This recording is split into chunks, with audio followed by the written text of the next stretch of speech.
নমস্কার বন্ধুরা, আজ আমি ডাব্লিউবিপি এক্সাম রিলেটেড কিছু অত্যন্ত গুরুত্বপূর্ণ কথা আপনাদেরকে জানাতে চাই। ভিডিওর শুরুতে আমি বলবো, আজকের এই ভিডিওটি শুধুমাত্র কিন্তু তাদের জন্য যারা এক্সামটাকে সিরিয়াসলি নিচ্ছ এবং যারা সত্যিই চাচ্ছ যে এক্সামটা হোক। আর বাকি যাদের কাছে এক্সাম হওয়া না হওয়াতে কোনো মাথা ব্যথা নেই, তারা ভিডিওটি এখানে স্কিপ করে তারা অন্য রিলস দেখতে পারো। তো বন্ধুরা, এতদিন ধরে এত কিছু দেখার পরে যেটা আমি বুঝলাম বা তোমরাও বুঝতে পেরেছো হয়তো, যে আমাদের সরকারের কিন্তু এক্সাম নিয়ে খুব একটা মাথা ব্যথা নেই। কোর্ট থেকে ক্লিয়ারলি বলে দেওয়া হয়েছে যে কোর্টের রায়ের সঙ্গে কিন্তু পরীক্ষার কোনো সম্পর্ক নেই। সরকার চাইলে পরীক্ষাগুলো কন্ডাক্ট করাতে পারে।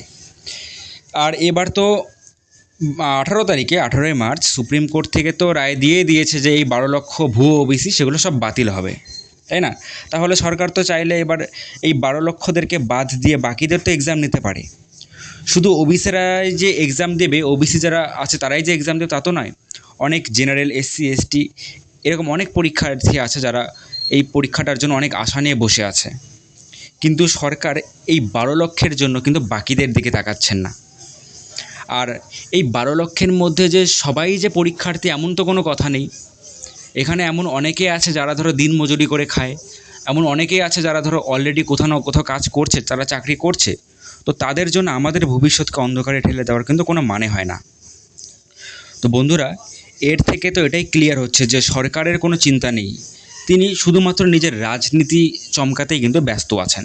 তার আমাদের পরীক্ষা নিয়ে তার কোনো চিন্তা নেই। তবে এখন আমাদেরকেই কিছু করতে হবে। তোমরা এখন হয়তো বা বলবে যে কি করব, কিছু করে কোনো লাভ নেই। তাহলে তোমাদেরকে বলতে চাই যে তোমরা কিছুদিন আগে হয়তো বিহারের ঘটনাটা দেখেছো, যে কীভাবে স্টুডেন্ট পাওয়ার, ইউথ পাওয়ার চাইলে কিন্তু সিস্টেমকে কাঁপিয়ে দিতে পারে।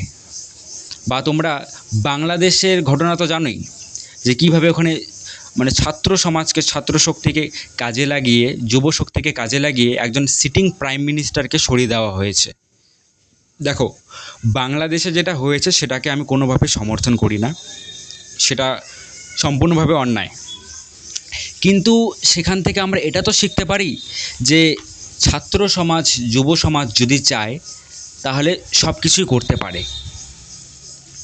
2026-এ বিধানসভার ভোট, তাই পুজোর আগে যদি আমরা পরীক্ষাগুলো কন্ডাক্ট করাতে না পারি, ঠিক আছে, পরীক্ষা যদি পুজোর আগে না হয় তাহলে কিন্তু পরীক্ষা হওয়ার সম্ভাবনা অনেকটাই কম।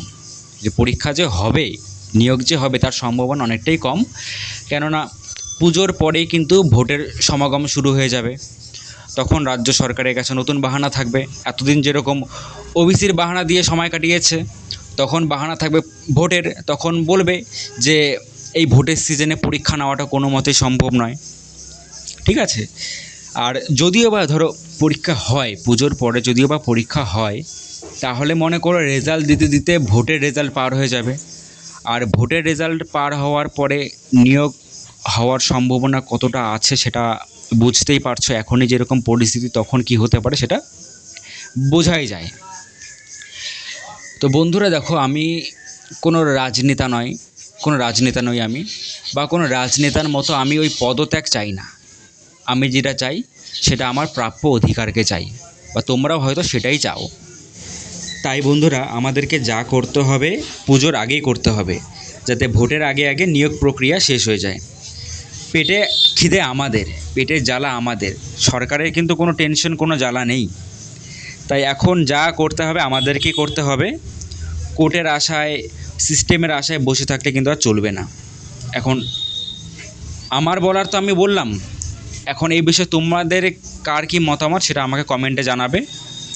এবং অবশেষে তোমাদের কাছে একটি ছোট্ট ঘোষণা করতে চাই। আমাদের এই চ্যানেলে আমরা WBP, KP, SSC, GD, RRB, NTPC, group D বিভিন্ন প্রতিযোগিতামূলক পরীক্ষা রিলেটেড বিভিন্ন গুরুত্বপূর্ণ জিকে ভিডিও আমরা দিয়ে থাকি। এছাড়া আমরা ন্যাশনাল এবং ইন্টারন্যাশনাল বিভিন্ন টপিকের ওপর আমরা ভিডিও আপলোড করে থাকি, যেগুলো তোমাদের ওভারঅল প্রিপারেশনের ক্ষেত্রে অনেকটা হেল্পফুল হতে পারে। তো মেক শিওর যে তোমরা চ্যানেলটি সাবস্ক্রাইব করেছো। ভিডিওটি সম্পূর্ণ দেখার জন্য তোমাদেরকে অত্যন্ত ধন্যবাদ। ভালো থাকবে, সুস্থ থাকবে এবং দেখা হবে পরের ভিডিওতে।